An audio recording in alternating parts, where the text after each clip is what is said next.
ఈ గుడి కేవలం సంవత్సరంలో 3 రోజులు మాత్రమే ఓపెన్ అవుతుంది, అది కూడా ఈ నెలలో వచ్చే చైత్ర పౌర్ణమికి.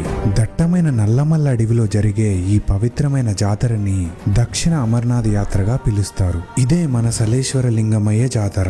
ఇక్కడుండే చెంచులు ఈ శివయ్యని లింగమయ్య అని ప్రేమగా పిలుచుకుంటారు. అలాగే వచ్చే భక్తులు కూడా వస్తున్నాం లింగమయ్య అంటూ యాత్రని మొదలు పెడతారు. ఇక్కడ శివయ్య ఈ లోతైన లోయలో స్వయంభుగా వెలిశాడు. సలేశ్వర లింగమయ్యని చేరుకోవడానికి ఒక భక్తి ఉంటే సరిపోదు, ఎంతో పట్టుదల కూడా కావాలి. ఎందుకంటే ఇది పులులు తిరిగే అడవిలో చేసే ఒక కష్టమైన ప్రయాణం. ఈ గుడిని చేరుకోవడానికి ఫరహాబాద్ ఫారెస్ట్ గేట్ నుంచి 16 కిలోమీటర్లు మన వెహికల్స్ లో ట్రావెల్ చేయాలి. అక్కడ నుంచి 3 కిలోమీటర్లు ఈ లోతైన లోయలోకి దిగాలి. ఇక్కడికొచ్చే ఎంతో మంది భక్తులు ఈ మొత్తం యాత్రని కాలినడకతో పూర్తి చేస్తారు. ఈ లోయని చూసినప్పుడు మనకి ఒక నమ్మలేని అద్భుతంలా అనిపిస్తుంది. నిజంగా ఇదొక కైలాసం. ఇలాంటి అనుభూతి మనకి వేరెక్కడా దొరకదు. అలాగే ఈ లోయలో ఎంతో అద్భుతమైన వాటర్ ఫాల్ కూడా ఉంది. ఇది 365 రోజులు 200 అడుగుల ఎత్తు నుంచి దూకుతూ ఆ శివయ్య పాదాలను తాకుతుంది. అండ్ స్పెషల్లీ ఈ చైత్ర పౌర్ణమికి ఈ వాటర్ ఒక అమృతంలా మారుతుందని భక్తులు నమ్ముతారు.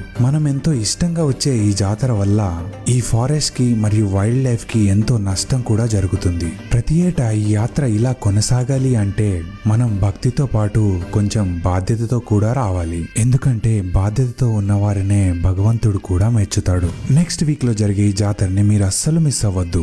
ఇంతకు ముందు మీరు ఎప్పుడైనా ఈ జాతరకి వెళ్ళుంటే మీ ఎక్స్పీరియన్స్ ని కామెంట్ చేయండి. అలాగే ఈ వీడియోని మీ ఫ్రెండ్స్ అండ్ ఫ్యామిలీకి షేర్ చేసి ప్లాన్ చేయండి.